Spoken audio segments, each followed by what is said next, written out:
Bonjour et bienvenue dans cette émission spéciale fin d'année qu'il conviendrait d'appeler 2016 à la une. Nous avons choisi de vous parler lors de ce numéro spécial de la Syrie. Pour commencer, est-ce que 2016 sera l'année du dénouement politique pour ce conflit qui entre dans sa 6e année en 2016 ? Nous parlerons après de Daesh, cette organisation terroriste qui évolue dans la région et qui exporte aujourd'hui sa vision du djihadisme. En deuxième partie, nous parlons ensuite de l'Union européenne et du possible Brexit avec la perspective de la sortie de la Grande-Bretagne du giron de l'Union européenne. Et pour finir, du sport avec l'Euro 2016 en France et les Jeux olympiques d'été au Brésil. Bonjour, j'ai donc le plaisir de recevoir pour ce dernier numéro de 2015, tout d'abord notre éditorialiste France 24, Gauthier Rebinski, bonjour. Bonjour Aziza. Merci d'être avec nous. Il y a en face de vous notre rédacteur en chef de Monte Carlo Doualiya. Bonjour Mostafa Tossa. Bonjour Aziza. Merci d'être avec nous. Nous allons donc consacrer cette première partie de l'émission, de cette émission spéciale à la Syrie, comme je le disais en titre. La situation dans la région aussi, ce conflit syrien qui a fait plus de 200 000 morts et a provoqué l'exil de millions de réfugiés, ce conflit qui entre donc dans sa 6e année en 2016. Mais est-ce que cette année sera celle de la solution politique à ce conflit ? C'est ce que nous allons donc discuter avec nos invités.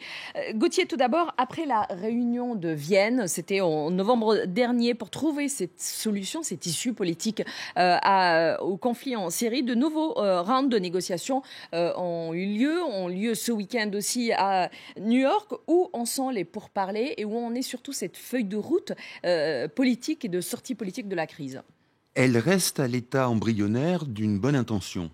C'est-à-dire que ce qu'on a fixé à Vienne, c'était la volonté d'une transition politique, la possibilité d'aménager des corridors humanitaires, la possibilité aussi de se réunir et de discuter, comme on l'a vu à Riyad ces derniers temps. Mais le fond de l'affaire, c'est-à-dire la présence ou non de Bachar el-Assad, est et reste totalement tabou. Et c'est là que le bas blesse, parce que si la France, par exemple, a opéré un repli stratégique en se mettant sur la ligne russe, en disant, après tout, peut-être qu'il vaut mieux d'abord taper sur Daesh et ensuite on verra Assad, il y a quantité d'autres pays et d'organisations qui considèrent que Bachar el-Assad et Daesh sont les deux faces d'un seul et même problème. Et c'est là que ce mouvement initié à Vienne a peine à avancer, parce que là-dessus, il n'y a pas unanimité, loin de là, et que les différents pays qui ont participé à cette réunion de Vienne ne sont pas tous d'accord sur le sort à réserver à Bachar el-Assad, y compris même dans le cadre d'une transition.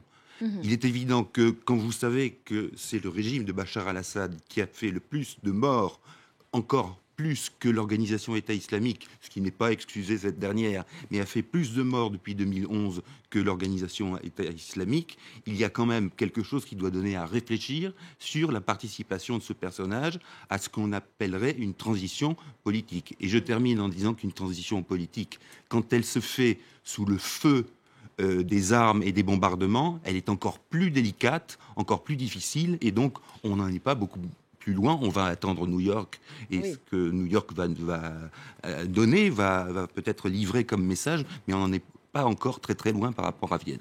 Alors, Mostafa, justement, aujourd'hui, c'est la solution à trouver. C'est la grande question, en fait, qui divise un peu toute la communauté internationale. C'est inclure ou pas Bachar el-Assad. Mais est-ce qu'on peut dire que le fait que la Russie soit rentrée sur la ligne ces derniers mois ne complique peut-être pas un peu plus la donne?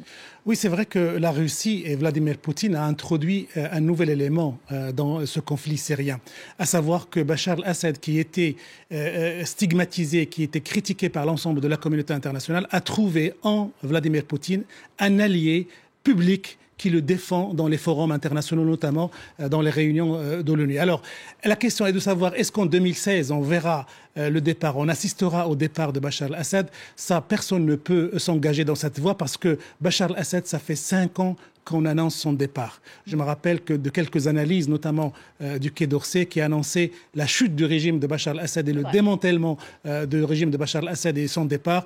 5 ans après, il est toujours là. Alors la nouveauté aujourd'hui, et c'est ça qui va frapper en 2016, c'est que Russes, Américains, Français, européens et pays de la région sont en train de se mettre d'accord petit à petit sur la nécessité de chercher une solution transitoire.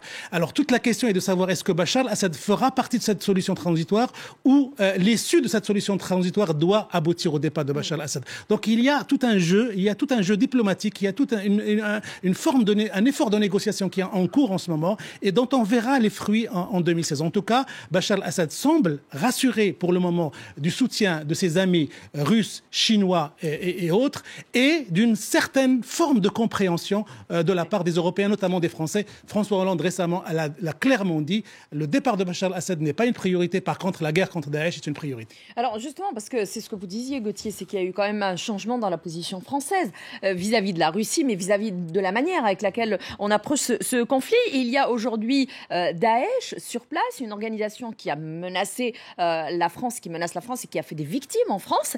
Qu'est-ce que vous pouvez nous dire tout d'abord, avant de parler de 2016 pour cette organisation terroriste, qu'est-ce que vous pouvez nous dire de l'évolution de Daesh jusqu'en 2015 ? Jusqu'en 2015, eh bien, Daesh a été une organisation qui était étroitement liée, qui était même englobée par Al-Qaïda à une époque, et il y a eu une grave dissension qui est plus que tactique. Autant Al-Qaïda préconisait à ses militants d'externaliser les combats, les conflits, avec des attentats à l'extérieur, autant Daesh a voulu se présenter comme une organisation étatique avec son territoire, donc ce territoire que l'on peut voir aujourd'hui à cheval entre la Syrie et l'Irak, et demandant justement d'occuper ce territoire et de former une administration, de se donner tous les pouvoirs d'un État naturel sur un territoire donné. Là où on peut dire qu'il y a un changement et qui va sans doute être encore plus perceptible en 2016, c'est le fait que militairement, sur le plan territorial, Daesh a subi des revers d'importance. N'arrive pas à avancer exactement comme il le souhaiterait. Et de ce fait, on a assisté à ce que faisait Al-Qaïda autrefois, c'est-à-dire une externalisation des conflits et surtout par le biais des attentats comme ceux qu'on a connus à Paris en novembre. Alors, mais est-ce que ceci change la stratégie de Daesh aujourd'hui ? Parce qu'il y avait des spécialistes qui parlaient un peu de cette stratégie d'évolution de Daesh. On parlait de 2016, de la confrontation totale, 2020, de la victoire définitive.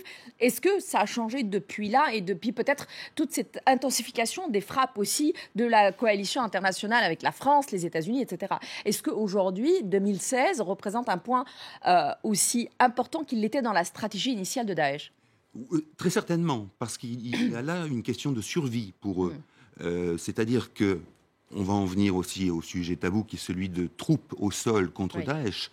C'est totalement différent. Soit Daesh ne reçoit que des bombes sur la figure et à ce moment-là, il y a encore moyen de se cacher, d'entretenir des endroits secrets, etc. Ou bien, à ce moment-là, l'organisation État islamique est attaquée directement par des troupes au sol. On verra peut-être la complexité de cette formation-là plus tard. Mais dans ce cas-là, il y a péril en la demeure.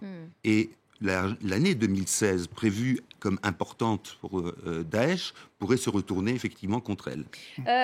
Moustapha, concernant justement toute la coalition un peu contre Daesh et contre ce djihadisme, terrorisme, etc. dans la région, l'Arabie Saoudite vient d'annoncer dernièrement une coalition de 34 pays musulmans, cette fois-ci, contre le terrorisme de manière générale, bien évidemment, une sorte de rempart du monde sunnite contre l'extrémisme.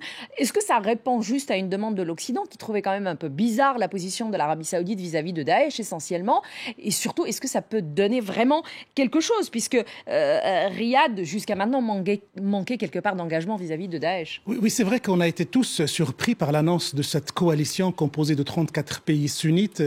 Un certain nombre de pays n'étaient même pas au courant, entre guillemets, qu'ils participaient à cette coalition. On les a informés a posteriori. Alors, bien sûr, cette coalition, beaucoup a été écrit sur cette coalition, et on a l'impression que les Saoudiens, dans une démarche préventive, parce qu'il y a des rapports, il y a des voix extrêmement importantes qui accusent l'Arabie Saoudite et un certain nombre de pays du Golfe d'avoir de la sympathie, voire de financer Daesh. Donc, on a l'impression que les Saoudiens ont, de manière préventive, anticipé ces critiques pour dire que nous sommes un acteur principal dans la guerre, non seulement militaire contre Daesh, mais la guerre idéologique et la guerre médiatique contre Daesh. Donc, ils se mettent dans cette logique de guerroyer contre Daesh. Moi, je crois que 2016 2016, justement, sera l'heure de vérité contre la guerre de Daesh. Tout le monde est mobilisé. Il y a un arsenal onusien qui permet la guerre de Daesh. Il y a une volonté politique française, américaine, arabe, turque de lutter contre Daesh. Si, à la fin de 2016, Daesh est encore là, ça veut dire qu'on a voulu maintenir Daesh vivant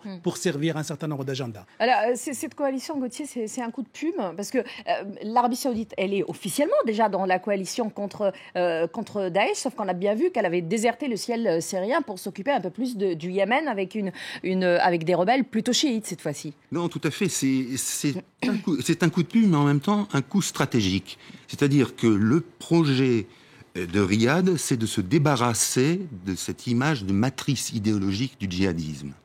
Et pour cela, effectivement, Riyad invite quantité de personnages, y compris même fait parler entre eux des personnages dont on peut penser qu'ils ont la main dans le terrorisme. Et donc, c'est la raison pour laquelle Riyad essaye absolument de se refaire un certificat de virginité, si on peut appeler ça comme ça, en passant par le dialogue, et surtout, ça lui sert à quelque chose de très, très important pour elle, c'est de marquer le coin face aux ennemis iraniens, face à la rivalité iranienne. C'est de marquer la puissance d'un regroupement chiite dont on pensait, et dont Mustapha disait à juste titre qu'il était un peu hétéroclite. C'est une manière de montrer un signe, et de montrer un signe fort à l'Iran chiite et donc ennemi. Donc en tout cas, pour résumer en quelques secondes, c'est qu'aujourd'hui, il y a plusieurs cartes qui sont jouées, qui peuvent mener à des développements assez intéressants en Syrie en 2016, mais tout dépendra quelque part de la bonne foi de tous les acteurs. Je peux résumer en quelques mots en disant ça. Bachar al-Assad sera encore là en 2016. Et Daesh, si Daesh sera là, c'est par la volonté et l'inactivité et la non-détermination de la communauté internationale. Et si probablement, oui, tout à fait, si on veut se débarrasser de Daesh, probablement qu'il faut aussi, à un moment ou un autre, se débarrasser de Bachar al-Assad. Merci beaucoup, messieurs, pour toutes ces explications. Merci, Mustapha. Merci, Gauthier. Merci à vous de nous avoir suivis. Vous restez surtout en place. On revient juste après le bulletin d'information pour la deuxième partie de Demain Line. À tout de suite.